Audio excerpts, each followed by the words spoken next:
Hello, everybody. Welcome to the DBT. That's the Doing Big Things podcast. If today's your first time with us, we have an awesome guest with us right now. He is the founder and president of the Gold Bar Real Estate Team. Recent publications, including New York Weekly, Fox News, and CBS, have featured him as a rising star in real estate. He's the host of the Luxury Agent podcast. He did over $100 million in sales in 2022. His social media platform, the Gold Bar Real Estate Network, boasts 300,000 followers. It attracts 5 million views per month. And now he's setting his sights on coaching agents so that they can see similar success. Juan Carlos Barreneche, thank you for being on the show, my man. Brett, thank you so much for having me. It's a pleasure to be here. Dude, I'm excited. So let's jump right into your story a little bit. And you're still a really young guy. What are you, 29 years old? Just turned 30 about 3 weeks ago. 30 years old. Okay, so you're over the hill now. It's all over for you. You were originally on track to be a doctor. You were working your way through medical school in 2015. When you decided to pivot and pursue your dreams of being in the real estate industry, and what kind of led to you making that decision? 100%. So I was actually pre-med studying for the MCATs. And as I was doing this giant study binge, I kind of got to this point of burnout where I knew what I was doing was going to be important. It was going to help me get to my goals, but I didn't really have a sense of passion or desire to do it at the highest level possible. And I said to myself, well, what do I want to do with the rest of my life? What do I really want to do when it comes to my future and my vision and my purpose? And at that moment, I kind of had this epiphany. I went on Google. I typed in how to become financially free because I knew financial freedom to me was very important. And that book, Rich Dad Poor Dad, came up. And as soon as I read that book, everything changed for me. Everything about learning what an asset was, to real estate investing, to how to just go out of your way to generate cash flowing properties, to not have to work a single day in your life. And once I knew what an asset was and that there's two different roads you could take, I decided that the 9-to-5 route wasn't for me. I decided that going to medical school and becoming a surgeon one day wasn't really what I wanted to do with my life. And I got into real estate straight out of college. So 2023, I got my license. I jumped straight into it. I do it full time. And that's when I started realizing that real estate was really my passion, my hobby, and my career. Very cool, man. And obviously, fast forward, to now in the next few years, you built out your team and your systems and then really hit your stride in 2021, sold $80 million in real estate. 2022 sold over $100 million in real estate. What systems did you have in place, would you say, that were most pivotal to you being able to achieve these amazing numbers? Excellent question. So right around 2018 is when I started hitting the $12 million mark in sales as a personal producer. When I started going from around 15 million upwards to 20 million, that's when I realized I was doing everything myself and I needed to implement leverage. So at that point, I hired an admin assistant, someone to help me out with everything on the back end when it came to paperwork, transaction management, MLS, and I hired a buyer assistant. That allowed me to break the $20 million mark. So I'll be completely honest, to go from 20 million all the way up to 100 million, what I did was I built a service client machine, meaning any single time that a client came on board, I had an entire servicing team behind me, helping them out with anything from showing the properties to doing the consultations to going out of the way to make sure that they actually close on the property successfully. And that way, the only thing I had to focus on was acquiring the clients through building relationships. So I would say that my key systems have been building a predictable way to acquire clients and building a predictable way to actually service them. Very cool. Very cool. Now, your first administrative assistant hire, was that an in-person full-time employee, or is that more of like a virtual assistant overseas? At the time, I actually was not very well versed in virtual assistants. I didn't hear about virtual assistants. So I brought on a marketing manager that told me she staffed the VAs from the Philippines in 2020. So in 2018, it was an in-person assistant. I put up a job description on Indeed. I paid the minimum wage for an entry-level role, and they came on. They were starting to work about 40 hours a week. It was a W-2 paid employee. So I hired Paychecks to outsource all the payroll, the taxes, the workers' comp, the liability insurance. And then from there, that allowed me to really open up my hours to around an extra 30 to 40 hours a week to focus on acquiring more clients. Very cool. Very cool. And let's kind of touch on, the power of an assistant, specifically the power of an overseas VA, perhaps from the Philippines.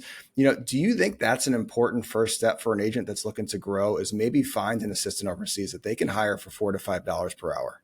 I always tell everyone, like, if your goal is to go out of your way to make as much money as possible, you need to start outsourcing anything that has to do with paperwork, transaction management, anything that has to do with picking up the phone call as soon as possible. So when it comes to a VA, it's a great alternative to hiring someone in person right out the gate because number one, it's very cost effective. I'm able to source VAs for as little as $4 an hour and upwards for really good talent. We probably pay anywhere between $6 to $7 an hour. When all is said and done, that VA could come into my business, work 30, 40, maybe 45 hours a week. And now we have in a position to really just outsource every single part of the business that isn't the best use of our time. So if you're someone that can't afford that salary yet of paying someone minimum wage, maybe at the $35,000, $40,000 a year mark, but you are in a position where you can afford to pay someone to be $1,000 a month, then hiring a VA is definitely something you need to do in order to scale your business to the next level.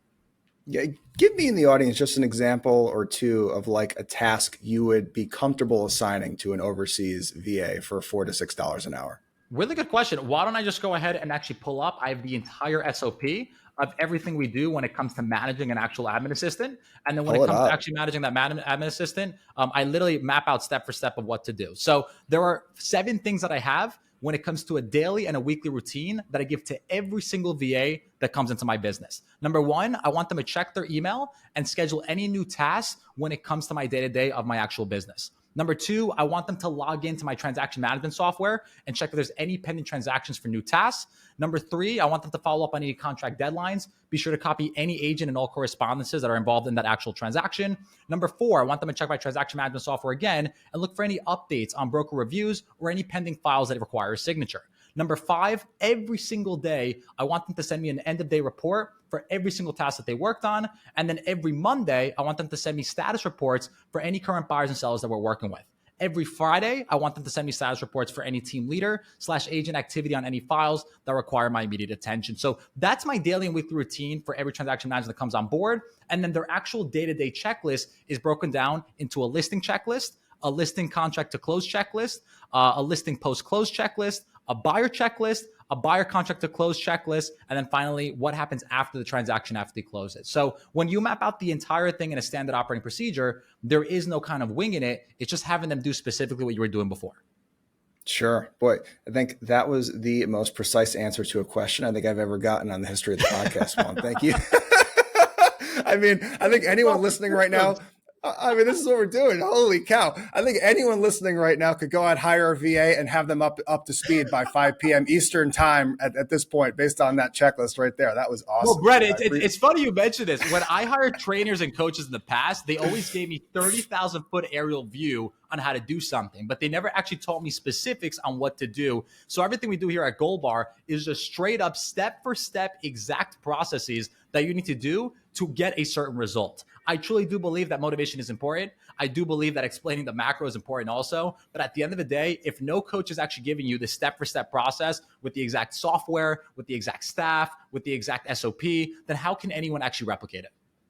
100%. I think if you're investing in working with a coach in real estate or any other industry, it should almost be like you're investing and working in a franchise model where they're really giving you step by step all the tools, all the words, exactly what you need to do, plug and play. All you have to do is take the action.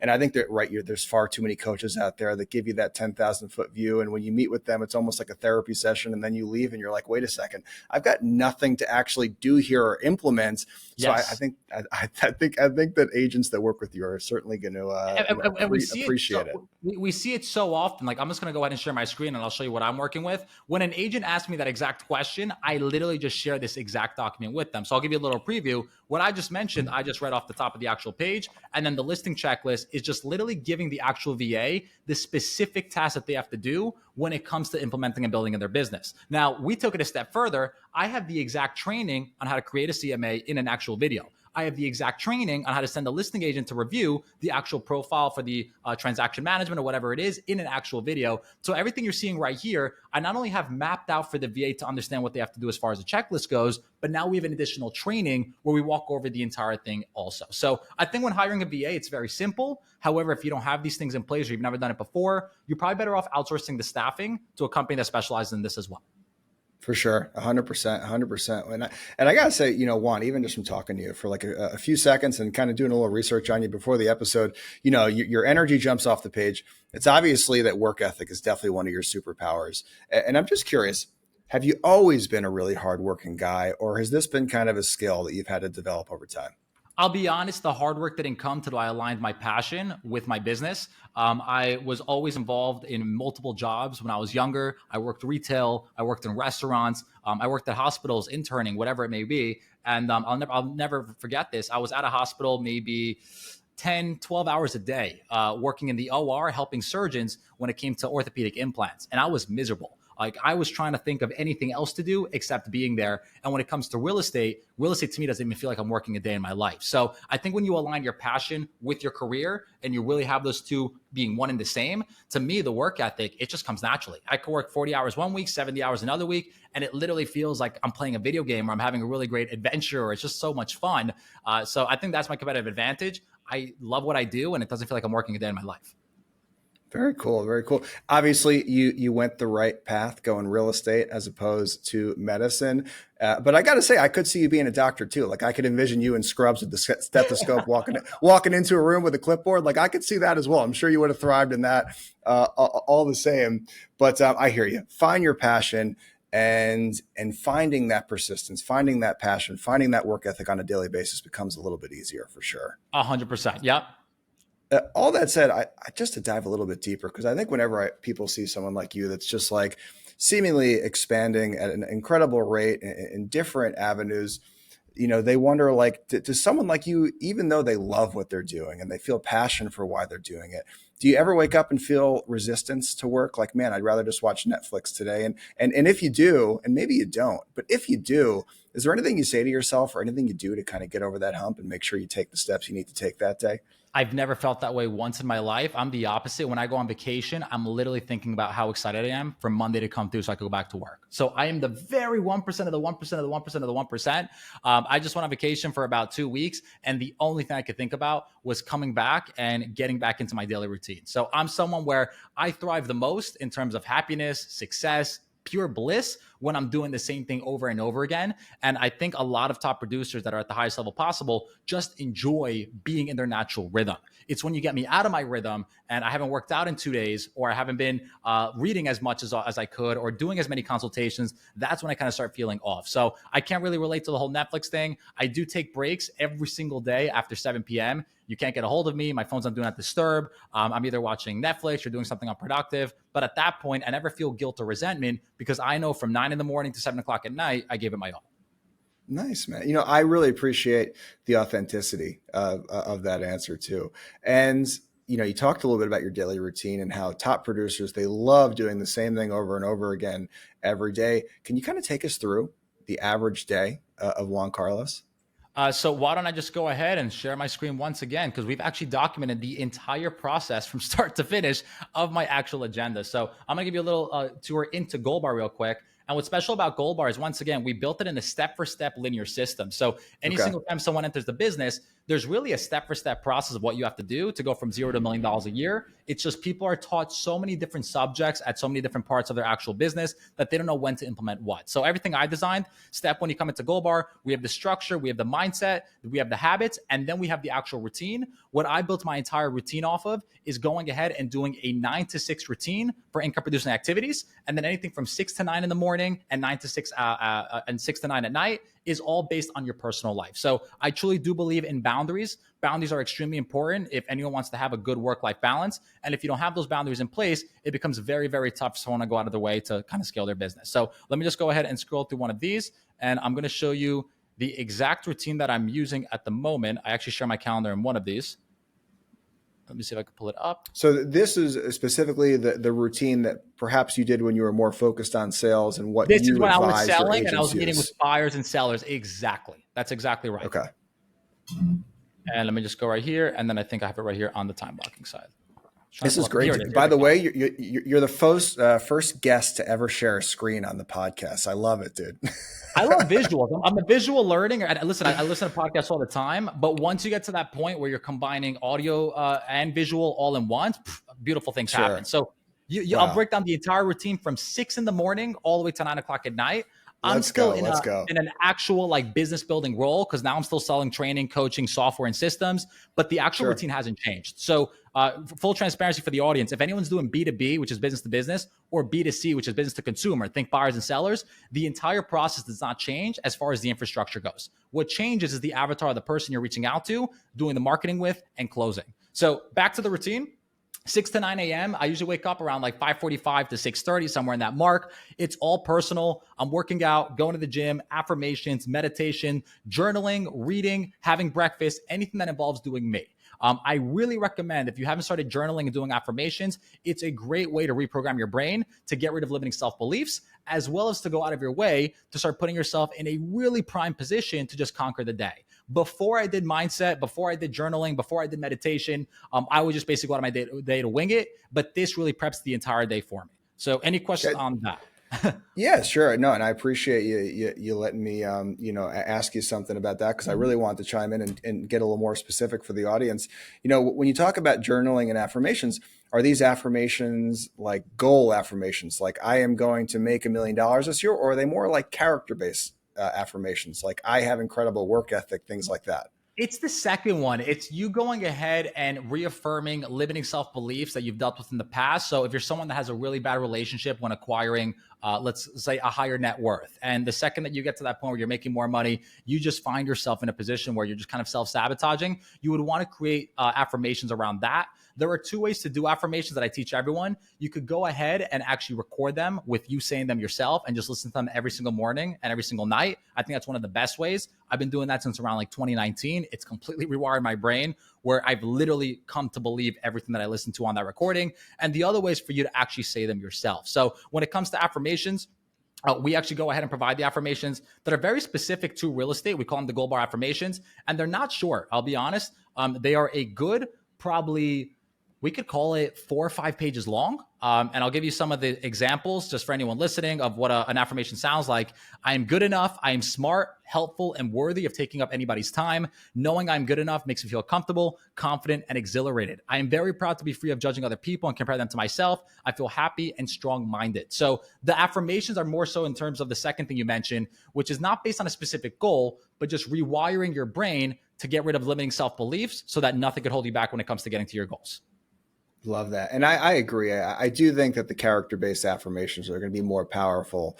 And I myself, big believer in affirmations. On my walk to the train every day, I'll say them out loud. They're mostly character based. I say them with emotion. I probably look like a crazy person, but that's okay. Because if you do things like these affirmations, these types of things on a regular basis, week after week, year after year, you really are rewiring your brain. And it Correct. really does come out in your life. And you see these changes after a while. Okay, so basically, first part of the day, it's you time. You're putting on your armor, you're reading, you're meditating, you're getting your head right. But then around 9 a.m., it seems like things shift a little bit. And then we jump into a different part of the 9 schedule. to 11 a.m. has to be the most productive time of the day for you because that's when you have the most focus. So I really do believe that when it comes to focus, we have like this invisible energy bar right above our head. And as the day goes on, we just lose more and more of that focus and discipline to do the things that are really at the hardest. So I try to put the hardest thing at the beginning of the day, which is prospecting.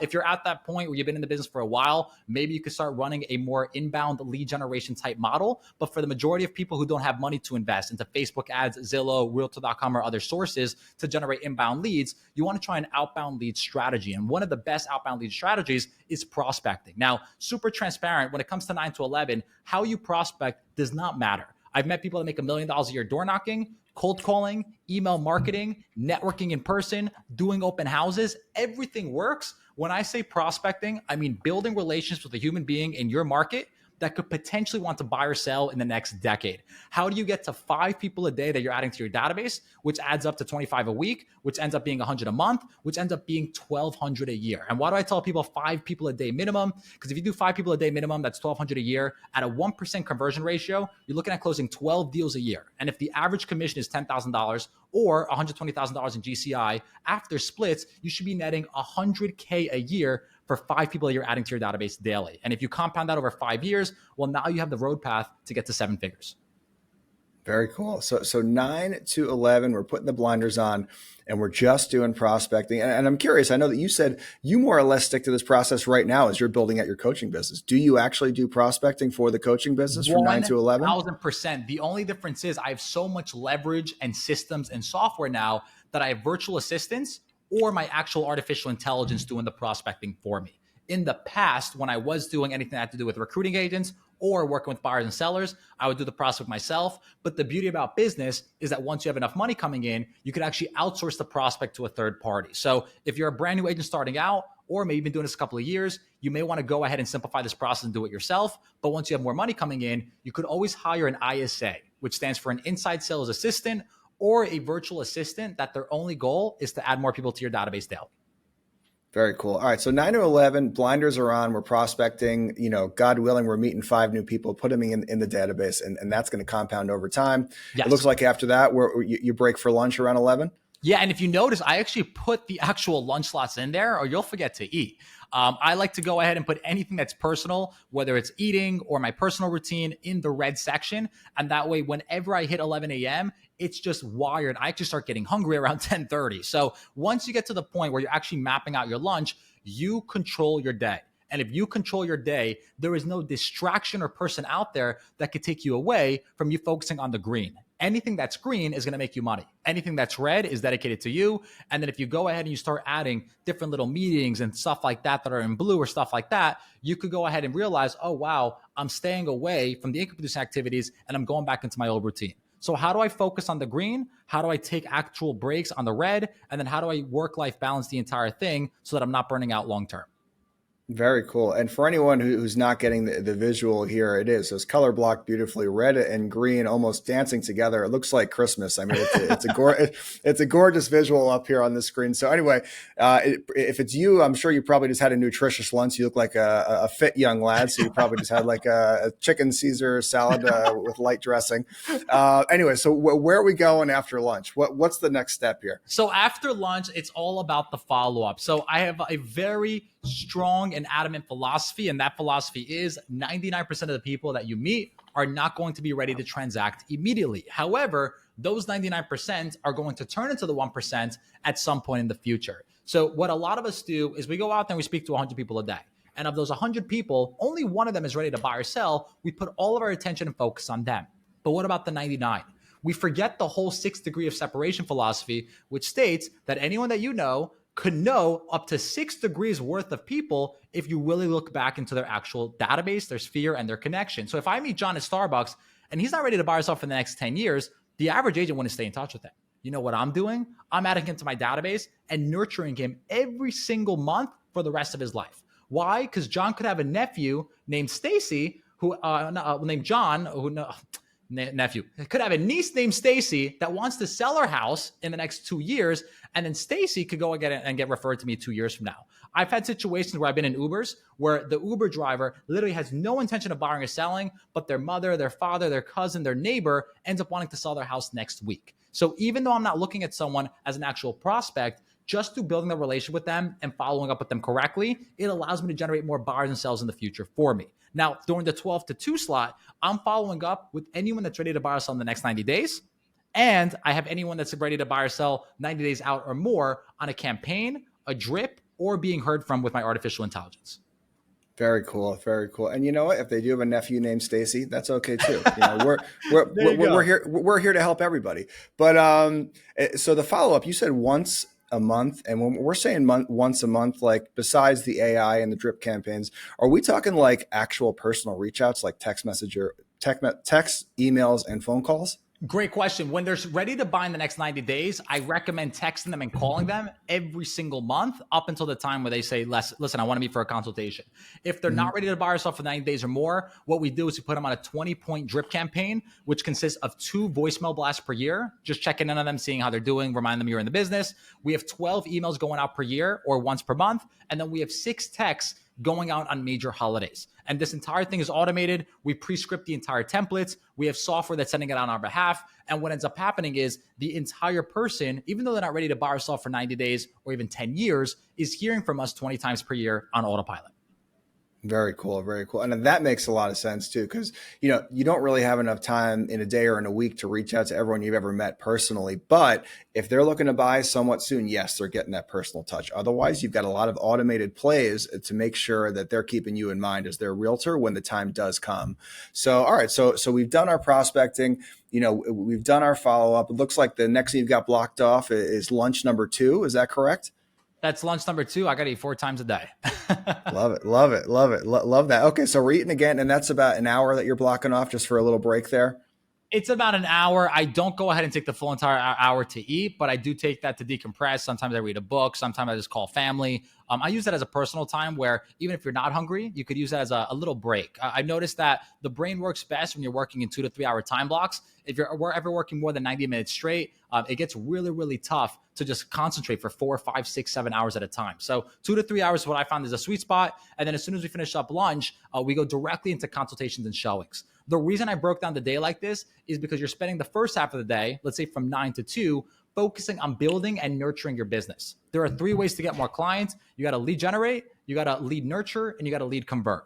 By leaving the lead conversion all the way up until the end of the day, you're not actually leaving your house or your office to go out there and do all these showings. So if you put a showing at 12 o'clock, well, you're probably not going to do the follow-up because you have to get into your car and drive to an actual showing. So all showings, all meetings, whether they're on Zoom or in person, are going to be left for the actual 3 to 6 slot. And then my goal, because I'm trying to do the majority of them on Zoom, is to try to knock out 3 to 5 meetings a day within the 3 to 6 p.m. slot. If you're still an agent and you haven't outsourced your actual showings to a showing assistant, then you may be able to do maybe 1 or 2 consultations a day. But hey, even if you're doing 1 consultation a day and 3 to 4 showings a day, you're going to be in a really good place to get a lot of deals in the contract.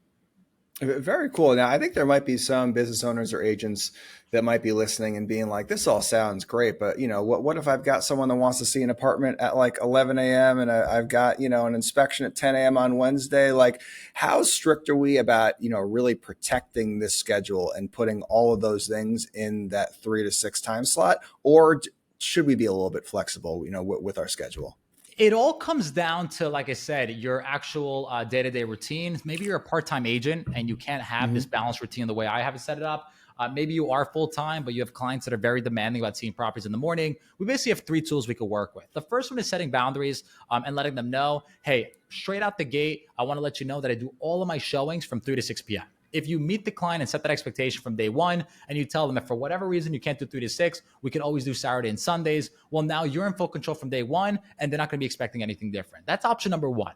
Option number 2 is to bring in a showing agent from your office. There are always new agents within your office. They're going to be very hungry and determined to do more showings, and you could pay them for opening up a door. You could pay them $10, $15, $20. You could pay them a small percentage of the GCI. Whatever it may be, you could outsource all the showings before 3 p.m. directly out to them. And then the final one is, yes, you could break the rule. My only fear is that the second that you start servicing clients at a very high level, you stop every and all income producing activities because it just messes up your entire routine. So I see a lot of agents doing 10, 15, 20, 30 showings a week. They get 5, 6 deals on the contract, and then they have no business for the next 6 months because they haven't prospected in 6 months. So the only way to truly scale, if you want to build a systemized business and scale out of production one day, is to really stick to a routine and outsource anything outside of that time frame.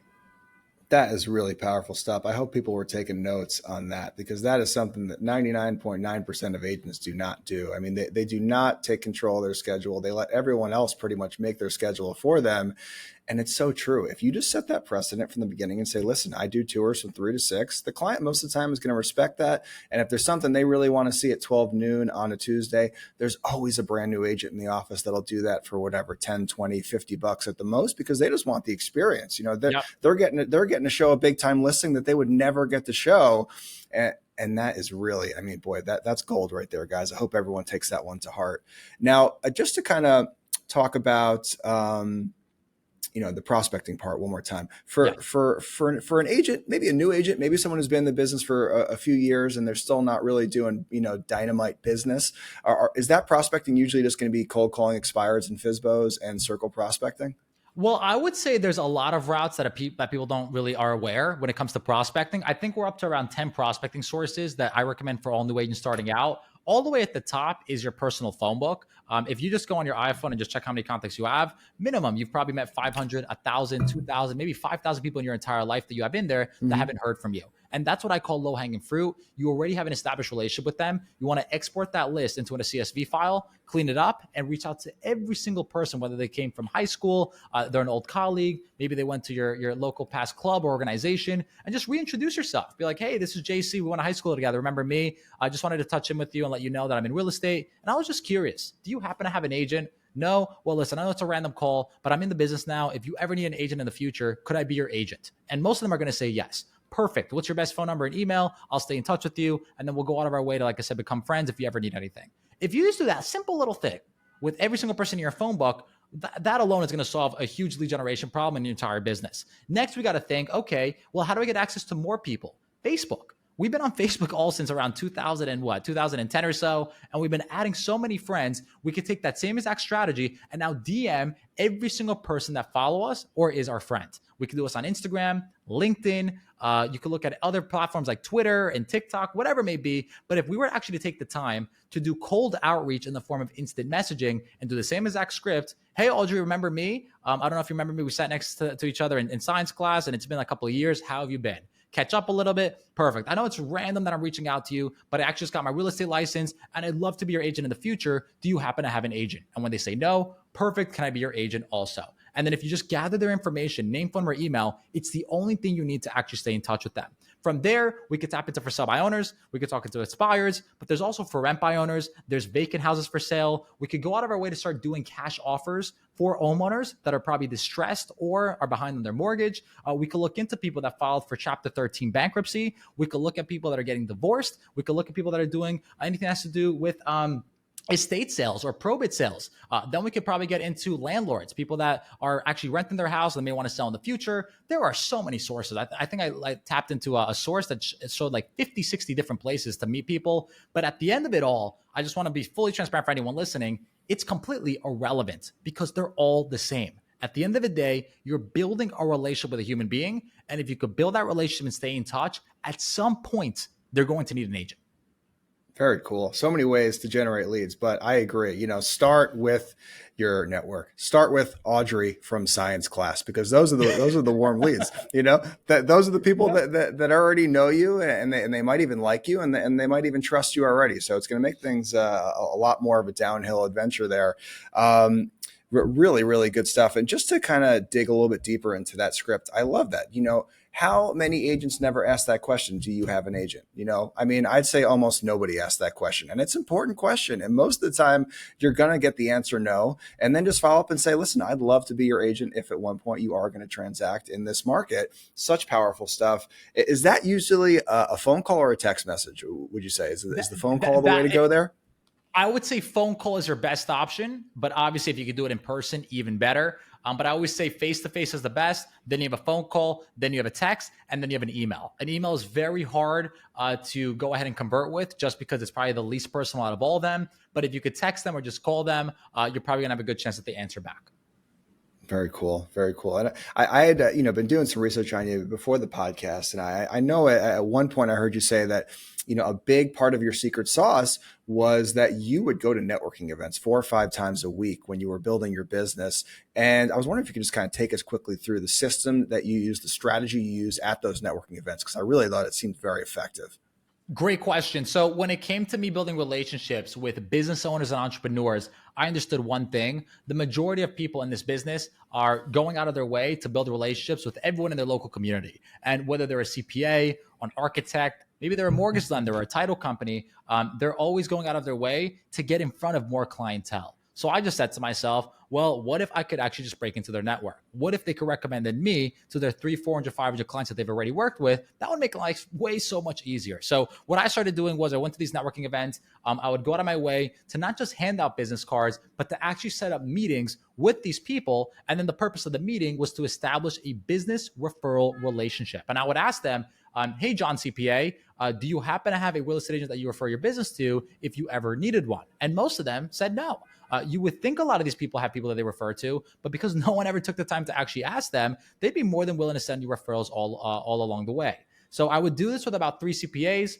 3 mortgage lenders, 3 investment bankers, 3 financial advisors, 3 people that were in title, insurance, anyone that involved the financing aspect or the real estate aspect of the actual business. I wanted to go ahead and get 3 of those contacts. And I essentially built up my entire business owner referral network to close to around 80 to 100 local business owners. At that point, I was grabbing a cup of coffee with them maybe once a month or every 2 months. I was going out of my way to invite them to my personal network. We became friends. We would stay in touch on the phone. And before I knew it, I had deals coming from all over. I had deals coming from mortgage lenders. One of my biggest deals, they referred me a deal that ended up making me $100,000. I double ended both sides on one deal, and the deal closed in 3-4 months. It was a super easy transaction. But because I literally just stayed in touch with this person, Sean, and they went out of their way to have a client that reached out to them, I got the deal first. My CPA just sent me a $900,000 transaction and a $1.2 million listing. And hey, that's a relationship I built 4 years ago. So when you go out of your way to build relationships with local business owners, you have a much higher chance of getting referrals because they're in the same business as you, which is building relationships with local community homeowners. That's huge. And that is low hanging fruit that 99% of agents are just not picking off the branch. I mean, no one is doing that. Maybe most agents, maybe they know 1 or 2 CPAs, 3 or 4 lenders in their market, but they're certainly not making it a focal point of their lead generation system. But just by going to maybe a couple of these events a week and really going there, with the target intention of meeting these local business owners, putting them in your Rolodex and then keeping in touch with them every 3 months, I mean, you're going to be having more referrals than you can deal with within 2 or 3 years if you stay consistent with that strategy. That is awesome. Awesome stuff, Juan. So just to kind of, dive back into, you and your journey a little bit. I'm a huge believer that input determines outputs. And I know you spoke about the importance of reading before and how you try and involve it in your daily routine. Are there any books or any seminars that have really had a huge impact on you that have helped you, say, break through that next level? Let me just check at the book list. I'll point that one out. Amplify Your Influence, Renee Rodriguez. Renee's going to be speaking at my event in New York in February of next year. And Renee not only wrote a book on the entire process of how to become a better communicator in sales, but he hosts an actual seminar called Amplify, maybe about once or twice a month. Back in 2018, I realized that if I wanted to be a leader and build a successful team and go on my way to really embrace myself as a top team leader in the local community, I needed to work on my public speaking skills. Believe it or not, at some point I was actually terrified to speak on stage. So I said to myself, let me start out with Toastmasters, which is a local club and organization where you go out there and kind of get the jitters out of the way. But if I really wanted to perfect public speaking and go on my way to become a top producer, team leader, or maybe even a future coach, I needed to get a consultant to walk me through the entire process. So I flew down to Vegas. I paid Renee a lot of money, but hey, it was worth every single dollar. And he basically transformed the entire way that I communicate with people on a public speaking stage over a 3-day process. He broke down my tonality. He broke down how fast I would go ahead and speak. He would break down my entire method of just teaching and talking about stories whenever I'm communicating with the public. And he'd even go as far as to actually break down my body language. You'd be surprised how many people stand up on stage extremely stiff and don't know what to say. So I would say that would be one of my most impactful seminars because it completely just changed who I was. Kind of like unlock the next version of myself within a very short period of time. But I've probably gone to a dozen of those types of conferences or seminars that have really just developed who I am as a person and have allowed me to kind of break to the next level. Very cool, man. So Amplify Your Influence. What was the name of the one that was specifically targeted towards public speaking and communication skills? Yes. And the name of the author is Renee Rodriguez.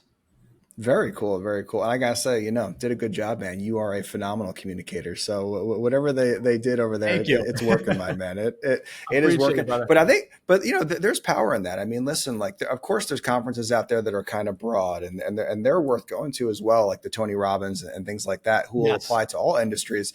But if you're looking to really just improve in one specific area, like maybe public speaking, there's conferences out there that will speak just towards that goal that you're going after. And I think those can even be more powerful. If you're really going to a conference that has a specific target in mind, I think those are the ones that you really walk away from with the true tangible skills that can make a big difference in your life. So listen, Juan, this has been, pretty unbelievable conversation, and you have really brought the fire today. I'm sure anyone listening today is going to take at least 1 or 2 things from this conversation, stick it right into their business and be better for it. I just got to ask, and this is a question, that I ask at the end of interviews a lot of time. for anyone that's listening right now, maybe they're a real estate agent, maybe they're running some other type of business. They're not really seeing the growth they want to see, that they're not feeling as passionate as they want to feel about their business. For lack of a better term, they feel stuck. Okay. How do they get unstuck? Well, it's finding out why you're stuck. Is it stuck from a mental perspective where you're just not really enjoying what you're doing? Or is it stuck where you're just working and you just feel like you're getting nowhere? To address the first one, if you align your passion with your business, you'll never have to work another day in your life. If you find that real estate is not your passion, I would get out completely. This is a very hard industry. You're going to be dealing with a lot of roller coaster of emotions, people, personalities. If you don't enjoy what you're doing now, and the idea of just going out of your way to speak to people and interact with them on a day-to-day basis does not excite you, then you're probably not fit for the real estate business as a whole. That being said, if you do enjoy what you do and you just feel like you're just going out there and you're running on this endless hamster wheel, let me just give you a different shift of perspective. The chances are that what you're doing is actually working. However, you're not doing the second part, which is not getting you the actual results. So part one is you going out of your way to build relationships. I know a lot of agents that are working extremely hard, networking, going to conferences, cold calling. They're doing it all. Their database is growing, but they're not getting actual deals. The reason for that, it's not that you're doing the wrong activity. It's that what you're doing after that activity is not going ahead and accumulating into an actual transaction in the future. So if we had to explain it in this way, most real estate agents are working out 7 days a week. They're weightlifting, they're doing Pilates, they're doing yoga, they're working out abs. They're in the gym 2 to 3 hours a day, but when they lift up the shirt, there's no six pack. And everyone's like, where's the six pack at? Well, John, Lucy, what's your diet look like? And when they tell me, I'm just eating McDonald's and Coca-Cola every single day for lunch, breakfast, and dinner, well, I'm like, well, here's the issue. When I ask agents, what's your database look like? And they tell me, well, I don't have a database, or I'm just sticking people in my CRM and they're not hearing from me after I put them in there. Well, I tell them, well, that's the issue. 99% of people are not going to be ready to transact when you immediately speak with them.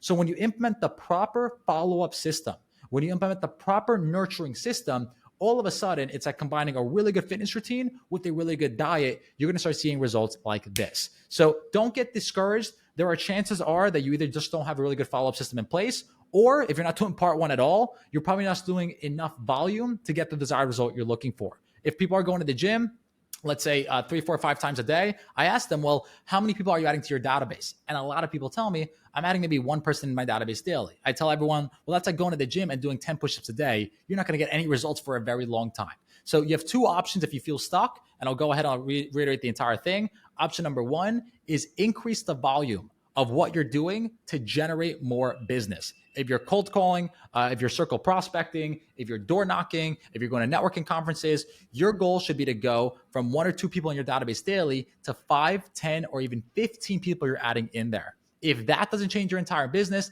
then your follow-up process is broken.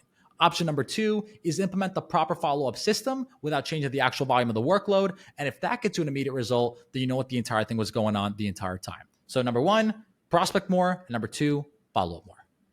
There it is. Prospect more, follow up more, and your business will get the washboard abs that it deserves. Juan Carlos, thank you for being on the show, man. You really brought it today. I am really grateful for you, brother. Where can everyone follow you, keep up with all you're doing, maybe reach out to you if they want to work with you and get all these systems involved in their business? 100%. 2 fastest ways. Number 1 is Instagram, Juan Goldbar, Juan Goldbar.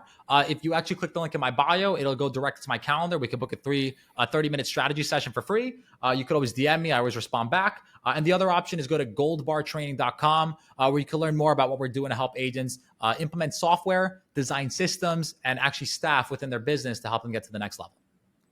There it is, guys. Thank you for being with us today. I'm sure you took a ton out of that conversation. As always, if you've got some time, leave us an honest review so we can get this message out to more people in the future. And until next time, y'all, get out there and do big things.